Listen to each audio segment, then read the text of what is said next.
Well, welcome to the 700 Club on his third day in office.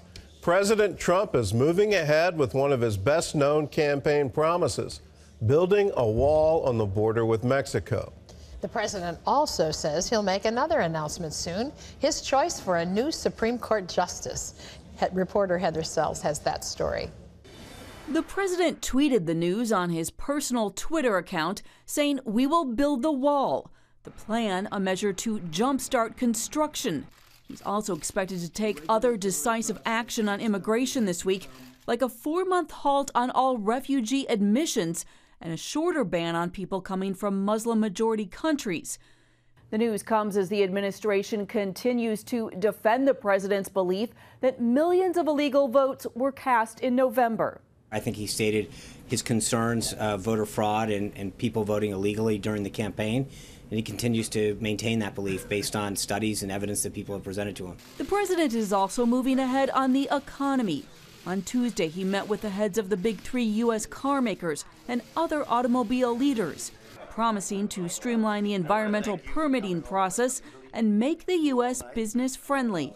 We're bringing manufacturing back to the United States bigly. We're reducing taxes very substantially, and we're reducing unnecessary regulation. In another move aimed at strengthening the economy, Trump signed executive orders to move forward with construction of the Keystone XL and Dakota Access pipelines.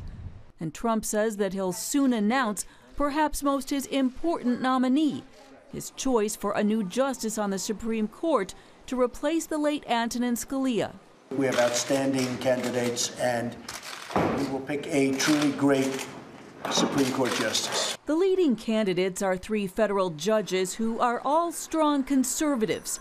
A top contender right now, Neil Gorsuch, who is known as a judge in the mold of Scalia, interpreting the Constitution and laws based on their original meaning.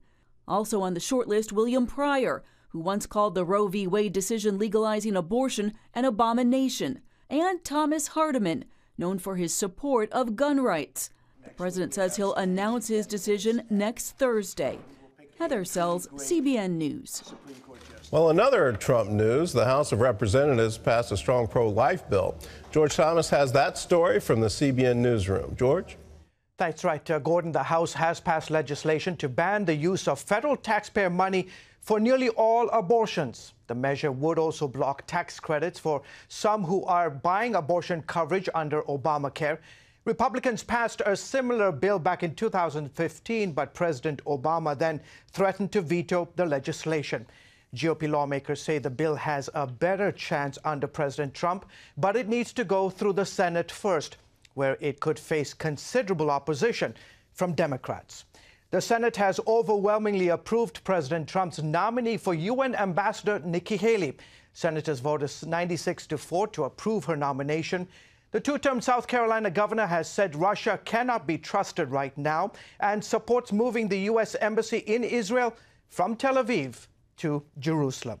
Staying on Israel, Israel has announced plans, by the way, to build 2,500 more settlement homes in the West Bank. The move comes despite opposition from pro-Palestinian forces who consider the settlements illegal. They say it destroys plans for a 2-state solution that would create eventually a Palestinian state.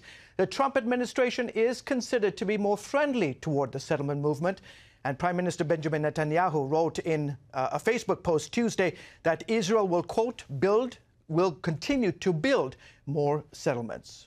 Gordon, right back to you. Well, this is all part of a response to that UN vote saying that it was blatantly illegal to have settlements and blatantly illegal for there to be any Israeli occupation of East Jerusalem, which is like throwing a red flag up in front of Benjamin Netanyahu, and he says, I'll show you. So this is all back in the face of that UN resolution. And it looks like the Trump administration is going to support it. It looks like the Trump administration is going to move the U.S. Embassy from Tel Aviv to Jerusalem. And once Jerusalem becomes recognized as the undivided capital of Israel, well, watch out. At that point in time, will there ever be peace in the Middle East? We'll be back with more of the 700 Club right after this.